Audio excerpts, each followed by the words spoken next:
Yo tenía 13 años en ese momento. Me acuerdo absolutamente de todo, segundo por segundo, como si lo hubiera vivido en cámara lenta. Nosotros estábamos en mi casa, vivíamos en la zona céntrica de la ciudad. Mi madre trabajaba en una escuela a 200 metros donde fue la explosión, estaba trabajando, y los vidrios de esa aula explotaron en el momento de la explosión, y todos los chicos se cortaron.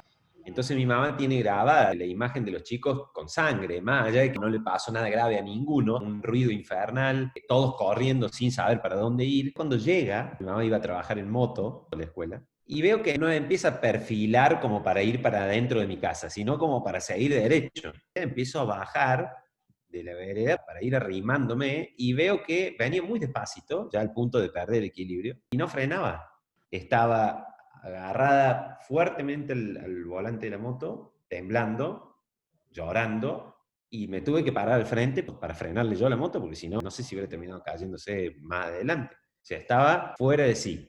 Y esa es una imagen que no me la voy a olvidar nunca. Recuerdo entre mi papá y yo haber bajado a mi mamá de la moto, y mi mamá no reaccionaba, no hablaba. Lo único que llegó a decir fue que le caían pedazos de casas, en realidad eran esquirlas de bombas, con humo, que tuvimos suerte, le podría haber caído encima. Nosotros fuimos una de las familias que tuvo suerte.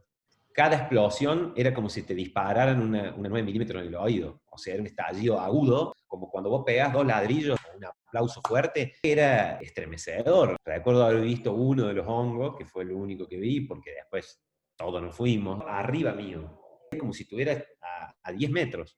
De hecho, la primera explosión, nosotros con mi hermana creímos que había sido una estación de servicio que estaba en la esquina de mi casa. Por las horas nos dimos cuenta, sobre todo mi papá, que había trabajado en la fábrica, tenía claro que venía de ahí el problema.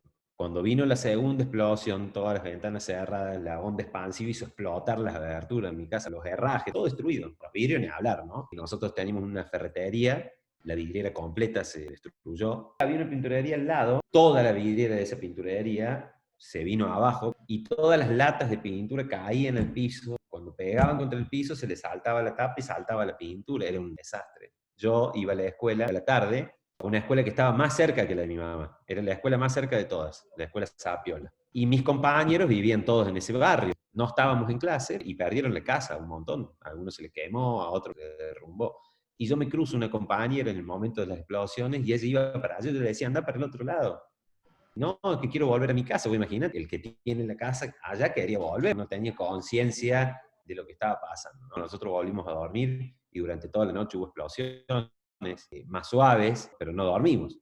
Es como el trauma de una guerra, ¿no? Salvando las distancias, por supuesto. Las navidades posteriores a la explosión, no había pirotecnia, por más que uno cree que lo ha superado, que uno se encuentre bien y que siguió su vida y que formó su familia y demás, la ciudad en sí no volvió a ser la misma. Río Tercero pasó a ser conocida por la explosión. Era una ciudad con mucho impulso y crecimiento demográfico, porque tenía un polo industrial bastante importante. Cuando uno reclama reparación histórica, no reclama plata en los bolsillos de la gente, si no nos van a reparar a nosotros porque le paguen los juicios a la gente. ¿Qué planteamos nosotros como reparación? Una Universidad Nacional de Río Tercero, pensada en función de la matriz económica industrial que tiene Río Tercero, a través de carreras relacionadas a eso, por su casa, por algún daño físico. Mucha gente inició demandas, no todos, porque muchos no se dieron cuenta. Mi mamá no hizo nunca un juicio por daño y perjuicio. Debiera haber sido una demanda colectiva de la ciudadanía. Ese reclamo, que justo el paso del tiempo lo ha vuelto ya prácticamente irrisorio. Se le va a pagar a esta gente con un bono en pesos a 10 años, y hablamos de montos 100, 150 mil pesos, que la verdad que hoy, si vos me preguntas para reparar ese daño, y te diría que no, es simbólico casi. Pero aún siendo simbólico, no cobró nadie todavía. Es una falta de respeto. Usted tuvo la posibilidad de hablar hace unos días con Alberto Fernández y le pidió expresamente apoyo y acompañamiento en esta causa. Creo que hay voluntad en este gobierno de destrabarlo y de pagarlo, pero bueno, con la voluntad no hacemos nada. La verdad que dieron muchísimas vueltas, se aprobó una ley, el Estado Nacional debiera haber resuelto esto hace muchísimo tiempo. En Río Tercero, desde un primer momento, se tuvo conciencia de que este hecho era muy improbable que hubiera sido un accidente. Primero porque la fábrica tenía muchos empleados y había un conocimiento de cómo era el procedimiento de adentro. No había cosas que pudieran explotar espontáneamente. Empezaron a surgir las distintas versiones y se logró comprobar que fue un hecho intencional. Nosotros sufrimos un atentado y una angustia generalizada por la falta de verdad y de justicia. En el catálogo de atentados de nuestro país no figura como tal. Acá se habla mucho de la Embajada de Israel y del atentado a la AMIA, y nunca se habla del atentado en Río Tercero.